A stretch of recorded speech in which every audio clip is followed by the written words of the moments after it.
Hey guys, welcome to this week's podcast episode. I'm really excited about today's guest, Carson Spitzke. He's a growth marketing expert. He's also a 2 times Amazon bestseller at the tender age of 21. He's the founder of Spitz Solutions. We're going to find out what all that is, but today's talk is going to be all about marketing, growth. I'm really excited about this conversation. It's a real interest of mine and happy to welcome Carson to the show. Welcome, Carson. Yeah, thanks for having me, Chris, and great intro. Yeah, I know you're coming off kind of a sprint with your business. Talk people about your story, your background, what you do, and we'll dive right into the conversation. Yeah, sure. So we do a couple of different things. The main thing we do on our end is like public relations, right? Perception, helping people become more credible, getting more exposure. And this manifests itself in various forms. The one in which we're doing it most commonly, and we're doing it for ourselves, is helping a lot of our clients that have active sales teams or actively like prospect. We want to make sure that we're helping them become more focused, able to get more leads, higher quality leads with bigger companies, and they can close those deals quicker and more seamlessly. Like how we do this is we use a mix of kind of just different growth marketing strategies, but also getting our clients featured on various publications so they're more trusted and more established in the eyes of the people they're reaching out to at the end of the day. Yeah, I love that. It sounds like you're talking. It's going to be a really interesting conversation because it's going to be all about PR and outreach, and so kind of first thing is talking about the power of online first impressions. Yeah, so what we see pretty commonly. I'll just use a couple of different perspectives. Most of the people we work with, they either get clients through events, referrals, like cold outbound or some other channel. How it always ends up coming around, whether it's the first step or whether it's the second step, right, is they are going to look you up in some way, shape, or form. Maybe it's off of an event where you have a good connection. They do some due diligence on you, right? They're going to do a quick little Google search. They're going to go to your website. They're going to basically check, kind of make sure I forget the right word. It's like the accolades you have or how you present yourself matches, whether it's over email, whether it's over social, or whether it's over like in person, right? And so what we look to do off of that is we just want to make sure if someone's doing their due diligence, whether it's on the person, whether it's on the company, that they're popping up and they're doing well for that search. Like for example, like Christopher H. Liu, what you could do, and I don't know if you've done this already, I didn't take a Google search, but like you could just put a simple press release with your name in the title, right? Like $300, go on AccessWire and put it out, right? And what that would do is that would just make you more likely to pass that initial check. And really, you can go a lot further, right? With pitching journalists, with optimizing your socials, optimizing your site, optimizing like everything as far as that goes. But really, that's kind of the base step, because how we look at it is, sure, you can toot your own horn, but it's way better if you have other people or other companies tooting your own horn for you. And that can be in the form of testimonials, press, podcasts, really anything under the sun. Yeah, I love that, and kind of reminds me, because a lot of the audience listening to this, they're doctors. They don't really have time, but one thing is talking about is if you're I was talking with another guest, and he was saying if you're not online, like social media or even at like LinkedIn or Facebook, you don't exist because people are going online to search for you, and if you don't, it's basically free advertising. The next question is when you talk about PR and then you basically navigating the PR landscape, and how do you integrate PR into marketing and sales?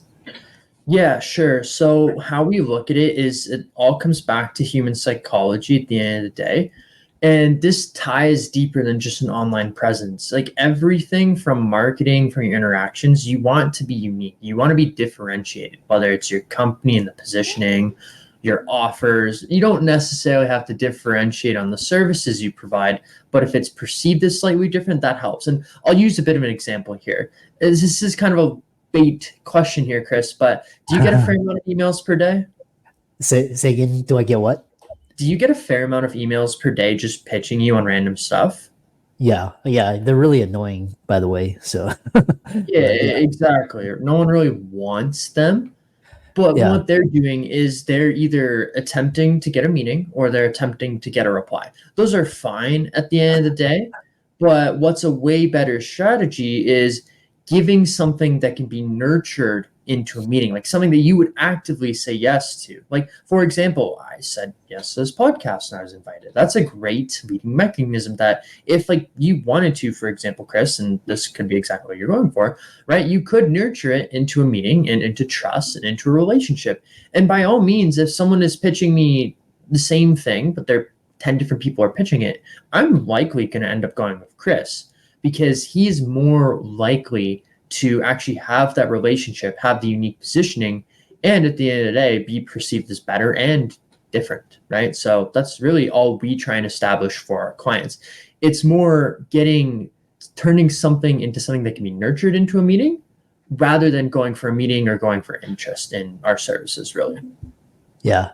Along those lines, kind of it's really interesting because it sounds like there's these marketing agencies or whatnot, and they just basically cold outreach, and then what's interesting is they either you respond. So if you respond, they try and funnel you into a meeting or a Calendly that you have no idea what the purpose is and kind of wasting everybody's time.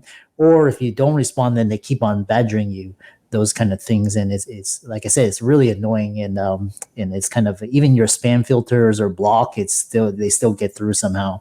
But that's a different story. But talking about, so kind of cold reach. So basically, does cold outreach still work? Because people, like most people, they don't respond and all that. But using cold outreach to break barriers with anyone without being spammy, and talk about how have cold emailing techniques evolved.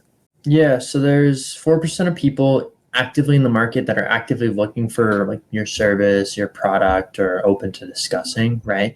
Obviously, if you just hit someone with, hey, would you be looking to do some SEO, right? Not exactly the most powerful offer, but you are still going to get people saying yes if they're actively in the market for it. And the other point too is you're going to have people, let's say it's around 20% of the market that know they will need it, but maybe they're not in the market for it right now, right? By saying, hey, do you want to do some SEO services, right? You're probably not going to say yes. I'm just using it as an example. But what does happen is if you're hitting it from the perspective of nurturing them over time, making them say yes to something that they will enjoy, they are more likely to come to you eventually if you nurture them properly at the end of the day. And if what you're making them say yes to is so powerful that they're just going to say yes regardless, you can then nurture the bottom 80% into people that realize, oh, shoot, yeah, I could actually see the value of doing something like this. And then, okay, let's get started and let's see if it actually makes sense to do something like this at the end of the day.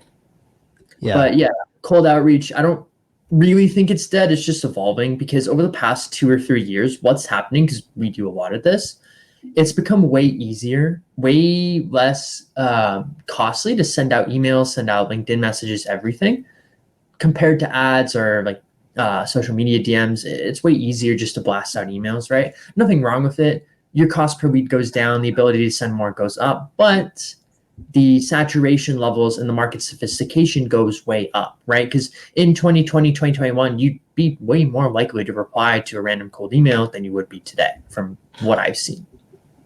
Yeah, it's quite interesting. Next thing is, so basically, we talk about, kind of getting booked, and then you also talk about how to get booked calls for less than a dime. This is interesting. This is for my own curiosity, but talk about that. Yeah, it is very much like still B2B marketing at the end of the day. How we look at it is you can get data for super cheap. You can set up, how we look at it is you use cold email, or you can cold call, or you can use social media. Social media is probably the easiest, the cheapest, because everyone has a LinkedIn account, everyone has an Instagram account, everyone has a Facebook account, right? And even if you use automation tools, there's still going to be really cost inefficient ways. I'll go through how we're doing it over email in a second, but Instagram, if you're going to send out DMs, obviously if you're leading with something that people want to get, like, for example, if you're trying to book people in for your podcast, you book in a high value individual, that's going to be free. Obviously, the podcast production side, there's probably going to be maybe some money that goes into it. I'm going to assume like StreamYards or Zoom or whatever you're using does have a cost. You do have to edit it, something like that. But at the end of the day, if you're asking at the end, hey, would you be open to exploring X, Y, and Z? Then if they say yes, and you just book them in for free. But it's kind of a bit misleading. What we're doing on our end is we're doing this over cold email, right? How I would do this is I would get a lead list. I would use a tool like Apollo or D7 Lead Finder or something like that just to get emails. I would set up with like domain sending infrastructure. And because your audience is doctors, how I would do this for them is I would look to do this to build potential partnerships with people in my area that could refer out other people to me. I'm sure you can find a list of, I don't know who would be good referral partners. Maybe, I don't know, insurance providers or something like that. I'm sure you can find a list of those people and you can build up a conversation, nurture them so that they are sending you business month over month, year over year. But all you really need is you need a lead list. You need a sending tool. You can send emails manually, but I would use tools like Instantly or Smartly.ai. And at the end of the day, like that's really all there is to it. Yeah. Kind of the next question is when you talk about, kind of this brands, and how can brands position themselves as a trusted authority? Yeah. Outside of Google presence and like hitting people with something that they actually want to do rather than just pitching them, all we see is just resonating with your market from either a storytelling side or like a pain point side. From what I've seen work really well, if you're able to analyze what your audience cares about, what their deepest fears are, their deepest goals are, and if you're then able to turn that into marketing material, whether it's like case studies, whether it's articles, whether it's like videos and things like that, that actually go through and kind of answer those objections or answer those questions in a way that makes them feel confident about you as a service provider, you as a person, and the results you can deliver, they're going to be exponentially more likely to have trust in you and perceive you as a market authority. Even if you may not be like the ultimate, even if you might not be the best service provider out there, if you can be perceived as the best service provider out there, you're going to get the lion's share of like clients or patients that want to go with you at the end of the day. Yeah. I love that. The next question is when you were an Amazon bestseller at 21, what challenges did you face? How did you overcome it? Kind of talk about that. Yeah, from the book perspective, it was interesting. I did collab on this with a friend of mine. So all we did, neither of us had a really big social media presence. And obviously, like we knew from our perspectives for our company, for our personal brands, for our client acquisition, that having something like Amazon bestseller would help a ton.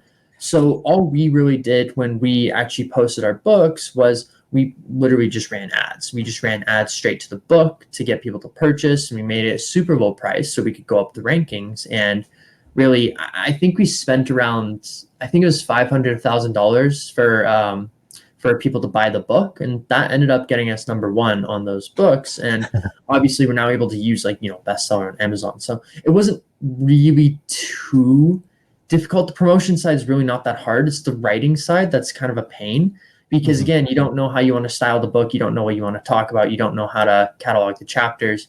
But all we really did at the end of the day was we threw in what we're doing within our companies, or we're doing, because these were books that came out last year, how we're doing it, kind of documenting everything, like really just documenting the step-by-step process we would do. And then obviously marketing the results in the book through ads, basically.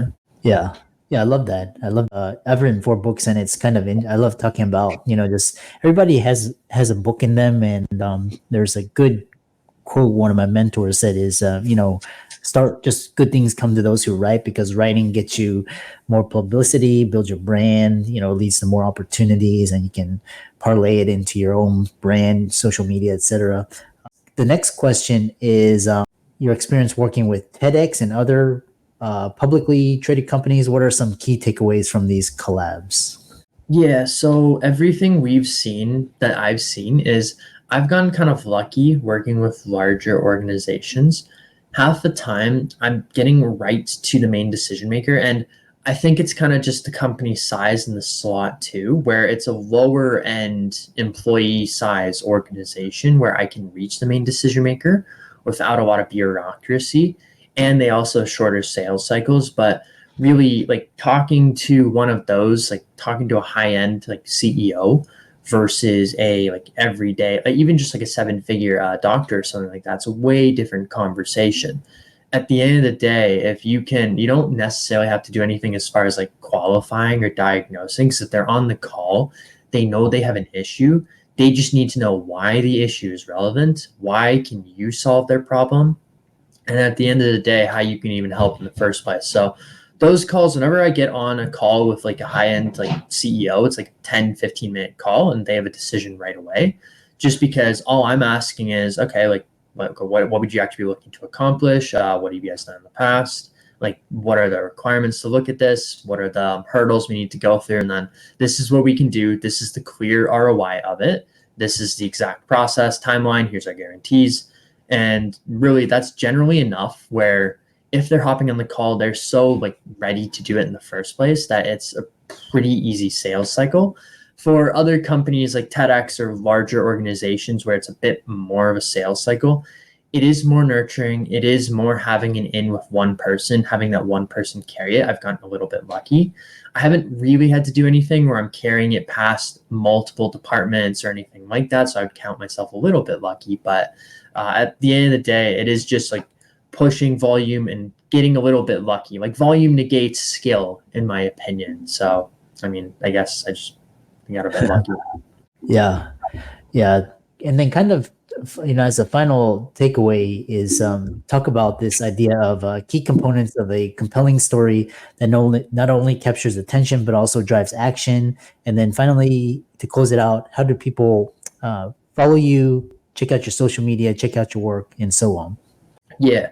And how I look at stories is you can look at it from a client acquisition perspective, or you can just look at it from a general perspective. From a general storytelling perspective, you want to lead with a really dynamic hook or first couple of paragraphs. I like to look at storytelling similar to video production. No one's going to keep watching if your first 5 seconds suck, right? And what you have to do in those first 5 seconds, you have to hook them. You have to be unique in some way, shape, or form. Doing it from a PR storytelling perspective means you have to be newsworthy. You have to be timely. You have to deliver some kind of value, or you really just have to showcase why that reader should continue scrolling down. And all you're doing in that hook is you're promising that, hey, there's going to be a lot of value here. And you should keep reading. And then all you really have to do is you keep going through is you just have to deliver on your promise of providing value, right? If your hook, for example, is on, I'll just use an example. If it's on the financial independence retire early method, like where you can retire with 30 or 40 with a lot of money saved, right? All you have to do with that is if you're claiming, hey, how anyone can fire early, retire early, all you have to do is deliver on the promise. If you start talking about your dog or your day or something like that, no one's really going to care and they're going to click off, right? Same thing with the video. So you really just want to make a bold claim, deliver on that bold claim. That's really all it is at the end of the day. Yeah, I love that. How can people follow you, check out your work, etc.? Yeah, website Spitz Solutions. That's if you want like done for you PR services. I do write for some medical-based publications as well. So if you're a doctor listening to this and you want to take advantage of that, shoot me an email at carson@spitzsolutions.com. I'll shoot you over the questions and we'll get an article for you. If you want to follow my content, LinkedIn and Twitter, Carson Spitzke for both. Those are the easiest ways to find me. Outside of that, I'm really a hermit on social media. Yeah. And for all the audience out there, let's thank Carson for coming out. I know he's got some, a lot of stuff going on in his business. So thank him for his time and his wisdom and expertise. All of his resources will be in the links and show notes. Be sure to check those out, follow him. And with that, thanks so much for coming on to the podcast. Thank you, Chris.